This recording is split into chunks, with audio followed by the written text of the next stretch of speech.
અંગ્રેજોને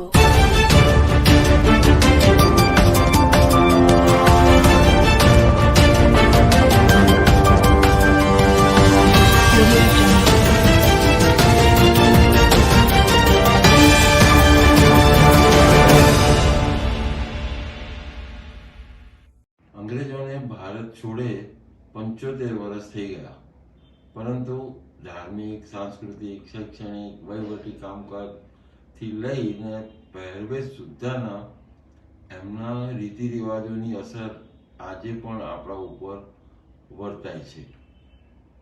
છેલ્લા કેટલાક સમયથી અંગ્રેજોના તહેવારોની ઉજવણીની સકંજામાંથી સમાજને આઝાદ કરવાની ચળવળ કેટલીક સંસ્થાઓ દ્વારા ચલાવવામાં આવી રહી છે. દરેક વર્ષની ફેબ્રુઆરી માસની 14મી તારીખે વેલેન્ટાઇન ડેની ઉજવણી કરવાનો રિવાજ અંગ્રેજો આપણને આપી ગયા હતા.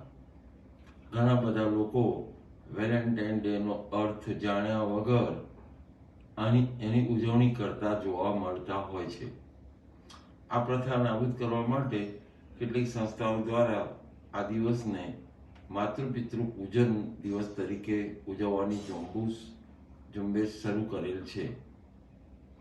આ ઝુંબેશ અંગે જનતામાં જાગૃતિ લાવવાના ભાગરૂપે ગોધરામાં તાજેતરમાં સ્થાપાયેલ ઉત્તર સિંધ પંચાયત વુમન વિંગ દ્વારા આવનાર વેલેન્ટાઇન ડેના દિવસે સાંજે 7 થી 9 દરમિયાન ગોધરામાં સ્વામી શાંતિપ્રકાશ સત્સંગ ભવન, ગિદવાણી રોડ ખાતે 33 વડીલોનું તેમના સંતાનો દ્વારા પૂજન કરવાનો કાર્યક્રમ રાખવામાં આવ્યો છે.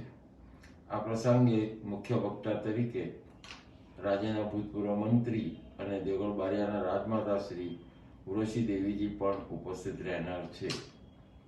આ પ્રસંગને સફળ બનાવીને કુટુંબમાં વડીલોના મહત્વ અંગે નવી પેઢીને સંદેશ આપવા માટે ઉત્તર સિંધ પંચાયત ગોધરાના સૌ મહિલાઓ, યુવાનો અને આગેવાનોમાં ખૂબ જ ઉત્સાહ જોવા મળે છે.